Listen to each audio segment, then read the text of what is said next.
Good morning children. अब तक मैंने आपको दीपदान कहानी के लेखक का परिचय दिया था, एकांकी का उद्देश्य आपको मैं बता चुकी हूँ और पात्रों का परिचय बता चुकी हूँ। आज से हम शुरू करेंगे एकांकी की जो दीपदान की मुख्य कहानी है उसका एक्सप्लेनेशन मैं शुरू करती हूँ। आप ध्यान दीजिएगा क्योंकि ये बहुत बड़ी कहानी है। अगर आप इसे ध्यान से नहीं देखेंगे तो आपके लिए समझना मुश्किल होगा, इसलिए बहुत कंसंट्रेशन से आप उसको सुनिए। पाठ 6 दीपदान।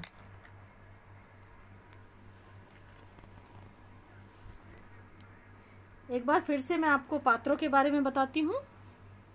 कुंवर उदय सिंह है इसका पहला पात्र। चित्तौड़ के स्वर्गीय महाराणा सांगा का छोटा पुत्र है। यह राज्य का यह उत्तराधिकारी है। उत्तराधिकारी यानी कि राजा के मरने के बाद में आगे जाकर इसे ही वहाँ का राजा बनाया जाने वाला है। इसकी उम्र जो है 14 वर्ष है। पन्ना धाय माँ। पन्ना जो है एक खींचो जाति की राजपूतनी है। खींचो यानी गुर्जर जाति को खींचो जाति कहा जाता है। ये राजस्थान में पाई जाने वाली एक जाति होती है।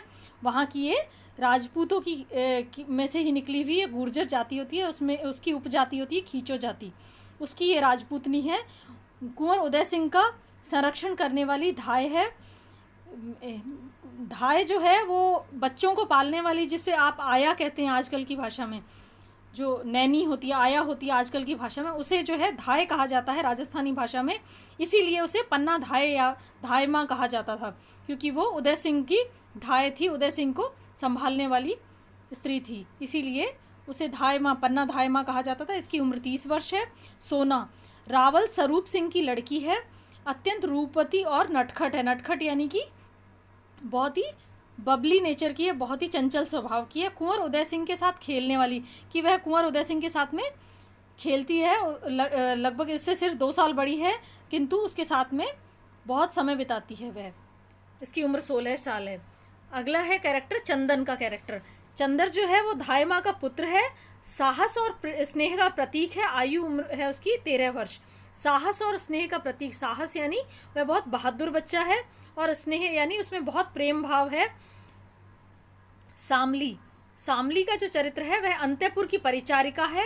आयु 28 वर्ष। अंतःपुर यानी जिसे हम सोने का कमरा कहते हैं, राजाओं का बेडरूम, जहाँ पर राजा लोग सोया करते थे, आराम करने जाया करते थे, उस कक्ष को कहते थे अंतःपुर। अंतःपुर की परिचारिका यानी वहाँ की जो वहाँ देखभाल करने वाली जो वर्कर थी, जो लड़की थी, उसका नाम था सामली, जो 28 वर्ष की है। कीरत जूठी पत्तल उठाने वाला बारी। आयु 40 वर्ष। बारी कौन होता है? बारी जो है राजस्थान में राजाओं के परिवारों में जो उनकी जूठन उठाने वाले, उनके किचन के जो रसोई घर के उनके जो जूठन होती थी उसे इकट्ठा करके बाहर ले जाने वाले, जो कचरा ले जाते थे, पत्तलें उठा के ले जाते थे, उस जाति को कहा जाता था बारी जाति। बारी जाति का व्यक्ति था कीरत। उसकी उम्र 40 वर्ष थी। बनवीर जो है महाराणा सांगा के भाई पृथ्वीराज का दासी पुत्र था, यानी कि पृथ्वीराज के दासी के साथ में जो संबंध स्थापित हुए थे उन संबंधों से जन्मा हुआ वह पुत्र था। यह क्रूर और विलासी व्यक्ति था। क्रूर यानी क्रूअल था। विलासी यानी वह भोग विलास में लिप्त, नशा करने वाला और लालची प्रकार का व्यक्ति था और बहुत ही क्रूर था। वह किसी की जान लेने के लिए भी वह सोचता नहीं था। उसे अपनी चित्तौड़ की सत्ता को हथियाने का लालच आ गया था उसके मन में, इसीलिए उसने उदय सिंह को मारने का प्रयास किया। आयु 32 वर्ष।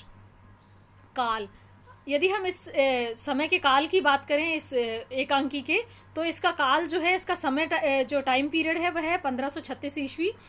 ये वह समय था जब चित्तौड़ में राजनीतिक उथल पुथल हुई थी और राणा सांगा की मृत्यु के बाद का ये कहानी है। समय जो है इसका रात्रि का दूसरा प्रहर है। मैंने आपको प्रहर के बारे में पहले बताया था पिछले वीडियो में कि 24 घंटे में हमारे हिंदुस्तान में 8 प्रहर माने गए हैं। 8 प्रहर में 4 दिन के प्रहर होते हैं और 4 रात्रि के प्रहर होते हैं। तो रात्रि का दूसरा प्रहर यानी कि तकरीबन 12 बजे के आसपास का समय रहा है ये, उस समय का ये सीन है। कुंवर उदय सिंह का कक्ष है। कक्ष यानी उनका कमरा है। पूरी सजावट है, चारों तरफ एक राजकुमार की जैसे कमरे की सजावट होती है उस तरीके की सजावट का सीन दिखाई दे रहा है। दरवाजों पर रेशमी पर्दे पड़े हैं, यानी कि कर्टन्स जो है रेशम के हैं चारों तरफ, और एक पार्श्व में उदय सिंह की सैया है। पार्श्व यानी जो हमारा राइट हैंड साइड होता है, पार्श्व साइड उसे बोलते हैं जिस तरफ हमारा राइट हैंड साइड होता है उसे पार्श्व भाग कहते हैं। ये आमतौर पर आपने देखा होगा कि जिस तरफ एक पुरुष के साथ में उसकी पत्नी खड़ी होती है उसे उसका पार्श्व स्थान कहा गया है बेसिकली। तो एक पार्श्व में उदय सिंह की सैया है कि यानी जो सीन है उसके उस साइड में जो है पार्श्व साइड में जो है उदय सिंह की सैया यानी उसका पलंग लगा हुआ है, उसके सोने की स्थान बना हुआ है। सिरहाने पन्ना धायमा जो है उनके बैठने का स्थान है कि उस पलंग के उस शैया जो है उसके सिरहाने जिस तरफ उस तकिया रखा हुआ है उस पलंग पर, उसके साइड में एक साइड में पन्ना धाय के बैठने का भी स्थान बना हुआ है। नेपथ्य में नारियों की सम्मिलित नृत्य ध्वनि, नेपथ्य यानी बैकग्राउंड, बैकग्राउंड में नारियों की यानी स्त्रियों की दूर से सम्मिलित यानी कंबाइंड नृत्य ध्वनि आ रही है, नाचने की आवाज़ें सुनाई दे रही है जिसमें मृदंग और कड़खे की रमक है। मृदंग एक तरह का वाद्य यंत्र होता है, आप यहाँ पे देख सकते हैं, मैंने एक ड्रॉ किया है आपके लिए मृदंग। ये कुछ कुछ ढोलक जैसा होता है, ढोलक से थोड़ा लंबा होता है, ये इसे मृदंग कहते हैं। और कड़खे जो है राजस्थानी वाद्य यंत्र होते हैं। कड़खे कांच के स्क्वायर शेप के दो टुकड़े या फिर पत्थर के स्क्वायर शेप के दो टुकड़ों को मिलाकर उंगली और अंगूठे के बीच में दबाकर उसे बजाया जाता है, उन्हें कड़खे कहा जाता है। इस तरह से उनकी जो है रमक की आवाज़ें यानी उनके बजने की आवाज़ें पीछे से सुनाई दे रही। फिर नारियों का सम्मिलित कंठ से गान होता है। रमक और कड़खे जो है, कड़खे बेसिकली राजस्थान के वाद्य यंत्र हैं। कड़खा जो आपने देखा होगा कभी अगर राजस्थानी संगीत सुनते वक्त कभी आपने ध्यान दिया हो तो कांच के या पत्थर के दो टुकड़ों के सहारे वो एक म्यूज़िक बजाया करते हैं, दैट इज़ कॉल्ड कड़खा। तो मृदंग और कड़खे की आवाज़ें सुनाई दे रही है। नारियों का सम्मिलित कंठ से गान हो रहा है कि स्त्रियां जो है राजस्थानी भाषा में कुछ गान गा रही है। अब गान सुनिए। मृदंग की शेप मैंने यहाँ आपके लिए ड्रॉ की है, ये ध्यान दीजिए कि इस तरीके से मृदंग की एक शेप हुआ करती है, कुछ कुछ ऐसा दिखता है मृदंग। और कड़खे जो होते हैं वो कांच के ऐसे स्क्वायर शेप में टुकड़े होते हैं दो, जिनको आपस में बजाया जाता है। कहीं कहीं पे कांच के टुकड़ों की जगह पत्थर की पट्टियाँ भी इस्तेमाल होती हैं कड़खे में। कंकण बंधन रण चढ़न, पुत्र बधाई चाव, तीन दिहाड़ा त्याग रा, काई रंक काई राव, काई रंक काई राव, काई रंक काई राव। यहाँ पे आप देखिए कि जो नारियां सम्मिलित रूप से यानी इकट्ठे होकर कंठ से गान यानी कि गले से जो उनके गाने की जो उनके खुद के गाने की जो आवाज़ें आ रही है स्त्रियों की, वह क्या है? कंकण बंधन रण चढ़न, कंकण बंधन रण चढ़न, पुत्र बधाई चाव। कि कंकण बंधन का मतलब होता है कि कोई घर में कोई मांगलिक कार्य होना। कि आपने देखा होगा कि कभी भी कोई शादी ब्याह होता है हिंदू धर्म में तो हमेशा मोड़ी और कंकण और डोरा करके एक धागा होता है, मोड़ी से गांठों में कोड़ियाँ वगैरह बंधी हुई होती हैं उसमें। वह एक ऐसा धागा होता है जिसे बांधकर शुभ कार्यों की राजस्थानी प्रथा में शुरुआत की जाती है, उसे कंकण डोरा कहा जाता है। तो कंकण डोरा यानी धागा, मोड़ी का जो धागा रहता है, कंकण बंधन। मैं आपको मेरे हाथ पर बांधे हुए एक मोड़ी का डिज़ाइन दिखा रही हूँ, इस तरीके का डिज़ाइन है कुछ ऐसा। एक नए में एक फ्रेश आप लेंगे और उसके अंदर ऐसे कौड़ी वगैरह बांध दी जाती है अलग अलग तरह की। वह इस तरीके के धागे को बोला जाता है कंकण डोरा, जो शादी फंक्शन में बांधा जाता है। कंकण बंधन, बंधन यानी बांधना। रण चढ़न, रण चढ़न यानी युद्ध क्षेत्र में रण करने, रण यानी राजस्थानी भाषा में युद्ध को के क्षेत्र को रण कहा गया है, मैदान को। चढ़न, चढ़न यानी जाना, युद्ध क्षेत्र में जाना, लड़ने के लिए युद्ध क्षेत्र में लड़ने जाना शत्रु से।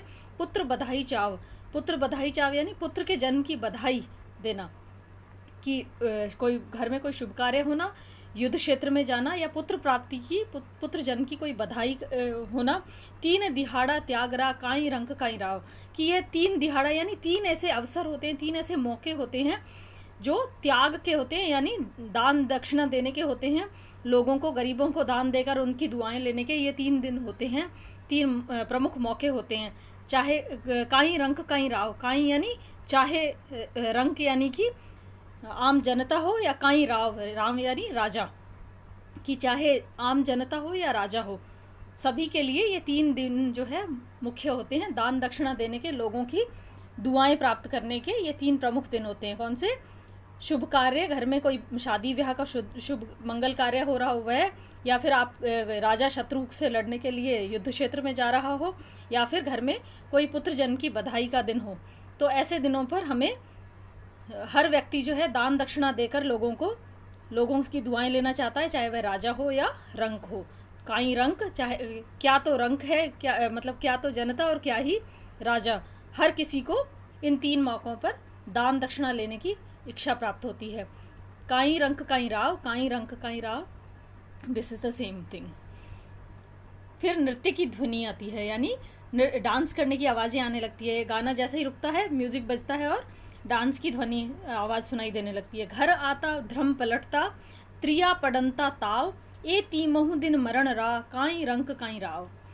घर आता ध्रम पलटता, घर आता यानी कि युद्ध क्षेत्र से भाग कर घर आ जाना अपने। ध्रम पलटता यानी कि अपने धर्म का परिवर्तन कर देना किसी के भी मोह में आकर। त्रिया पड़ंता ताव, कि स्त्रियों या पंडितों पर ताव यानी क्रोध आ जाना। स्त्रियों और पंडितों पर बेवजह क्रोध करना, यह तीनों ही जो दिन होते हैं, ये तीम ही दिन मरण रा, काई रंक काई राव। जिस दिन भी जब भी यह तीनों मौके पड़ते हैं वह एक व्यक्ति के लिए मर जाने लायक दिन होते हैं, चाहे वह राजा हो या रंक हो। कौन कौन से 3 दिन बताए उन्होंने? घर आता यानी कि युद्ध क्षेत्र से भाग कर घर चले आना। ध्रम पलटता, किसी के कहने में आकर, किसी के बहकावे में आकर अपने निज धर्म को, अपने खुद के धर्म को पलट देना। त्रिया पड़ंता पाव, स्त्रियों और पंडितों पर यानी अपने धर्म के जो धर्म गुरु हैं उन पर और स्त्रियों पर ताव यानी बेवजह का क्रोध करना, उन पर जोर जबरदस्ती दिखाना। ए तीमहु दिन मरण रा, कि ये तीनों ही दिन मर जाने लायक होते हैं, चाहे वह राजा हो या रंक हो, सभी के लिए वह दिन मृत्यु योग्य होते हैं। काई रंक काई राव, काई रंक काई राव। इस तरह यह संगीत नेपथ्य में धीरे धीरे हल्का सुनाई पड़ता है, कि इस तरह ये संगीत जो है वो धीरे धीरे नेपथ्य में यानी बैकग्राउंड में हल्का हल्का होकर सुनाई देने लगता है। तो ये संगीत का स्वर जो है वो पीछे से आ रहा है। अब उदय सिंह की एंट्री दिखाते हैं एकांकी में। उदय सिंह दौड़ता हुआ आता है, पुकारता है धाय माँ, धाय माँ। कोई उत्तर नहीं मिलता, यानी धाय कोई उत्तर नहीं देती है। धाय कौन है? पन्ना धाय। कोई उत्तर नहीं मिलता, अपने आप फिर से बोलता है धाय माँ कहाँ है? फिर पुकार कर धाय माँ आवाज़ देता है पन्ना भीतर से आती हुई। क्या है कुंवर? कुंवर को देखते हुए बोलती है, अरे सांझ हो गई और तुमने अभी तक अपनी तलवार मयान में नहीं रखी। यानी कि वो हाथ में ही तलवार लेकर घूम रहा है। उदय सिंह, म्यान क्या होती है? तलवार को रखने का जो केस होता है उसे म्यान कहा गया है। उदय सिंह, धायमा देखो ना कितनी सुंदर सुंदर लड़कियां नाच रही हैं, गीत गाती हुई तुलजा भवानी के सामने नाच रही हैं, चलो ना देखो ना। तुलजा भवानी कौन है? मैंने आपको पहले भी बताया था पिछले वीडियो में कि तुलजा भवानी जो है चित्तौड़ के महाराणा की कुल देवी जो है उसे तुलजा भवानी कहा जाता है। ये बेसिकली दुर्गा देवी का ही एक रूप होता है तुलजा भवानी, जो ऊँटों पर सवार होती है। तुलजा भवानी ये हमारे राजस्थान की एक प्रमुख पूजनीय देवी होती है तुलजा भवानी। तो उनके आगे चित्तौड़ के जो एरिया हैं वहाँ पर तुलजा भवानी के सामने कुछ सर्टेन डेज में ऐसा माना जाता है कि वहाँ पर दीपदान यानी कि दीपक जलाकर उन्हें अर्पण करके उनकी पूजा की जाती है। किंतु वहाँ पर असमय ही यानी बिना उस ओकेज़न के ही वहाँ पर दीपदान का कार्यक्रम तैयार किया गया था। क्यों किया गया था वह मैं आगे आपको समझाती हूँ कि उस दीपदान तुलजा भवानी के सामने जो नाच हो रहा था उसे देखकर उदय सिंह जो है उत्साहित हो रहा था और वह पन्ना धाय से प्रार्थना कर रहा था कि वह भी चले देखने के लिए। तब पन्ना धाय उसे क्या कहती है? मैं नहीं देख सकूंगी लाल।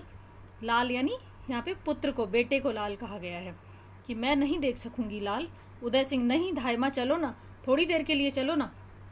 पन्ना क्या कहती है? नहीं कुंवर, मुझे इस समय नाच देखना अच्छा नहीं लगता। कुंवर यानी जो राजस्थानी भाषा में कुंवर जो है वो छोटे कुंवारे लड़के को कुंवर कहा जाता है और राजकुमार को भी वहाँ पर कुंवर कहा जाता है। यह वहाँ की जो साधारण राजस्थानी भाषा है उसमें इस तरीके से पुकारा जाता है एक पुत्र को। वह कहती है नहीं कुंवर, मुझे इस समय नाच देखना अच्छा नहीं लगता। उदय सिंह, क्यों नहीं अच्छा लगता, मैं तो उन्हें बड़ी देर तक देखता रहा। और वे भी यानी कि जिस वह उदय सिंह नाच देख रहा था, और जो जिन लड़कियों को का वह नाच देख रहा था, वह लड़कियां भी उदय सिंह को देख रही थी। वे भी तो मुझे बड़ी देर तक देखती रही धाई माँ, मैं कितना अच्छा हूँ धाई माँ।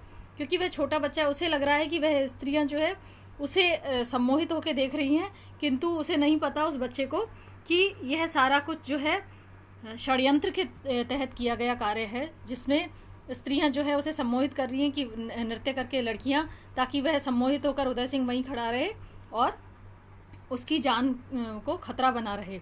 पन्ना कहती है, बहुत अच्छे हो तुम तो, चित्तौड़ के सूरज हो, महाराणा सांगा के छोटे कुंवर, सूरज की तरह तुम्हारा उदय हुआ है, तभी तो तुम्हारा नाम कुंवर उदय सिंह रखा गया है। बहुत अच्छे हो, कि पन्ना धाय कहती है उदय सिंह को कि आप बहुत अच्छे हैं, तुम तो चित्तौड़ के सूरज हो। चित्तौड़ के सूरज यानी कि चित्तौड़ के तरक्की करने के लिए सूरज जो होता है वो प्रकाश लाता है जीवन में और जीवन को प्रकाशित करता है, इसलिए कहते हैं कि तुम तो चित्तौड़ के सूरज हो, महाराणा सांगा जी के छोटे कुंवर, कि महाराणा सांगा के छोटे पुत्र हो, सूरज की तरह तुम्हारा उदय हुआ है। कि जिस तरह से सूरज दुनिया में रोशनी लाता है, प्रकाश लाता है, उसी तरह से तुमने भी इस चित्तौड़ के अंदर तुम भी भाग्य का उदय करोगे, तभी तो तुम्हारा नाम कुंवर उदय सिंह रखा गया है, कि तुम चित्तौड़ के भाग्य का उदय करोगे, इसी कारण से तुम्हारा नाम जो है उदय सिंह रखा गया है। यहाँ आप याद रखना कि यह प्रश्न आपके परीक्षा में आ सकता है कि उदय सिंह का नाम कुंवर उदय सिंह क्यों रखा गया था।